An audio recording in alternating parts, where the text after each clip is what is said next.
नमस्कार मित्रों, हिंदी की चुनिंदा, उम्दा और हल्की फुल्की मनोरंजक कहानियों के चैनल में आपका स्वागत है। आज सुनिए पेशे से डॉक्टर लेकिन जानी मानी हिंदी भाषा की लेखिका डॉक्टर संगीता झा जी की लिखी हुई कहानी एक दिवाली ऐसी भी। तो शुरू करें कहानी। बच्चों, जल्दी जल्दी दीपक वाली थालियां हाथ में लेकर हर दरवाजे पर दीपक लगाते जाओ। अरे दिवाली है, आज ही के दिन मेरे राम जी अयोध्या पहुंचे थे। तुम लोग भी ना। दादी अम्मा 2 घंटे से गुहार लगाए जा रही थीं। 5 बड़ी बड़ी थालियां ले सब में 20 और एक आखिरी थाली में 21 दिए जला रखे थे।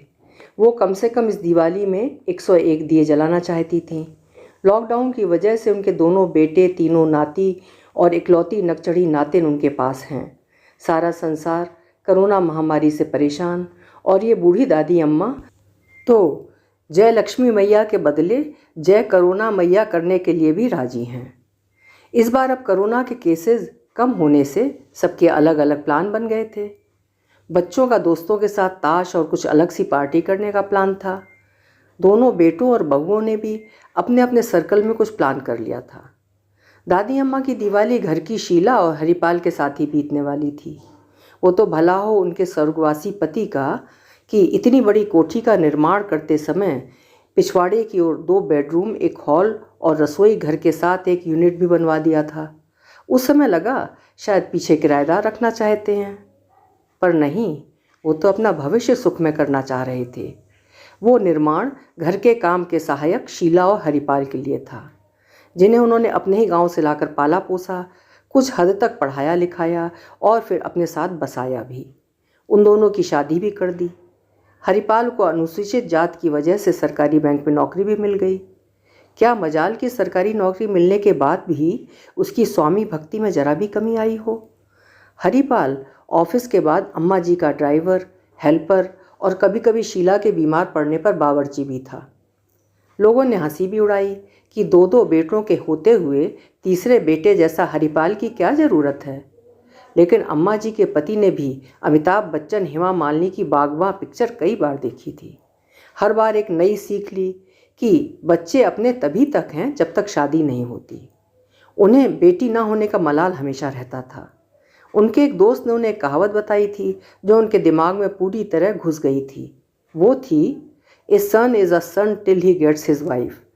Daughter remains daughter throughout her life.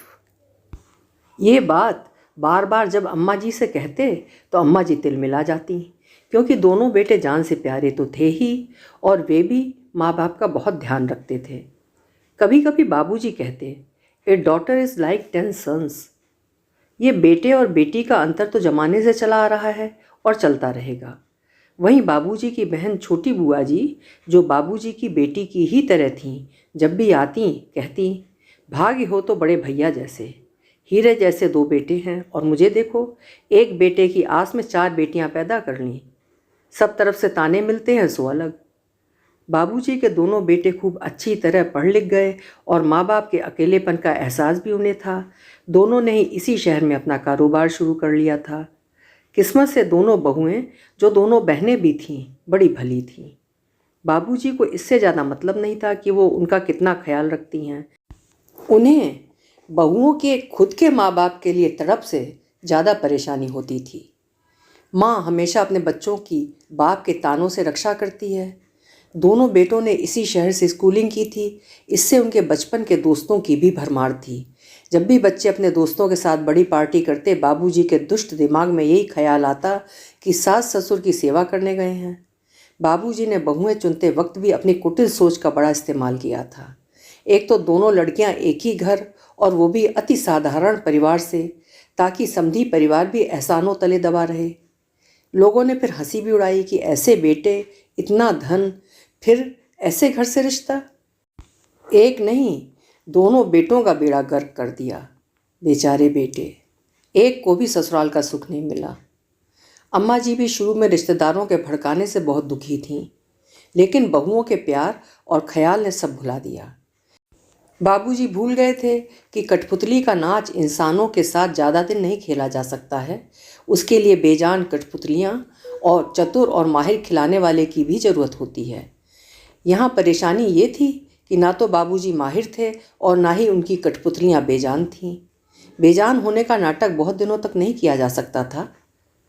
घर के तानों से परेशान होकर घर के हर सदस्य ने अपनी खुशी बाहर ढूंढनी शुरू कर दी थी। अम्मा जी समझा समझा के थक गई थीं।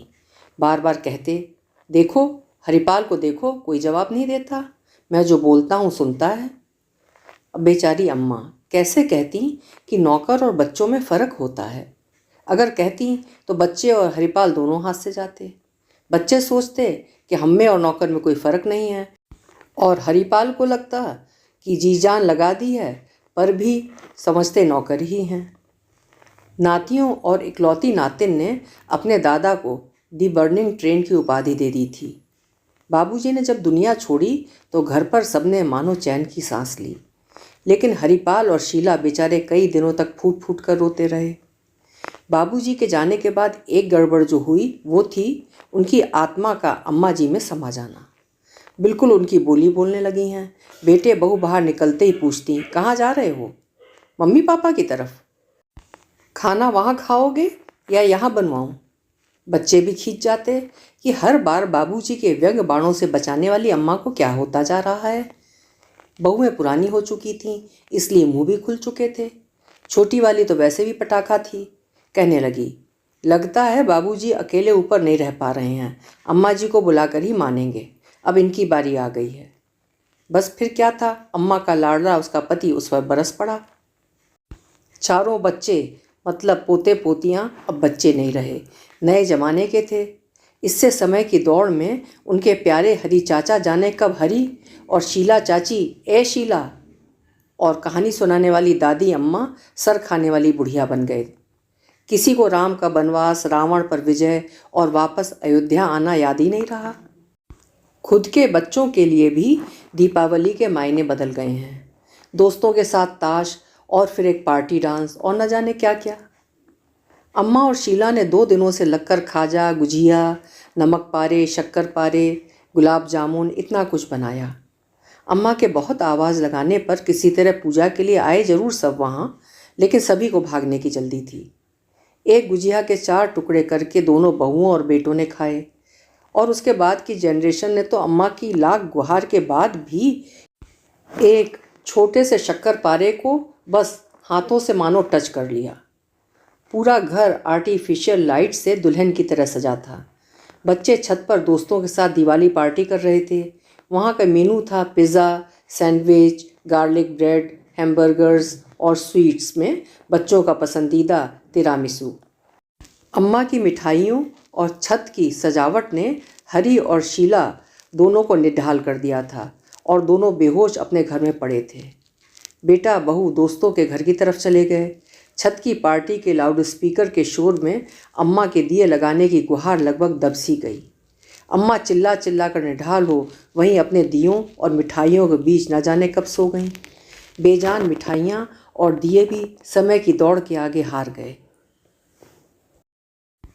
अभी आप सुन रहे थे डॉक्टर संगीता झा जी की लिखी हुई एक समयानुरूप कहानी एक दिवाली ऐसी भी, जिसमें आज के सच को बिल्कुल आईने की तरह उन्होंने दिखा दिया है। फिर मिलेंगे ऐसी ही किसी सुंदर कहानी के साथ। आपका समय शुभ हो, मंगलमय हो।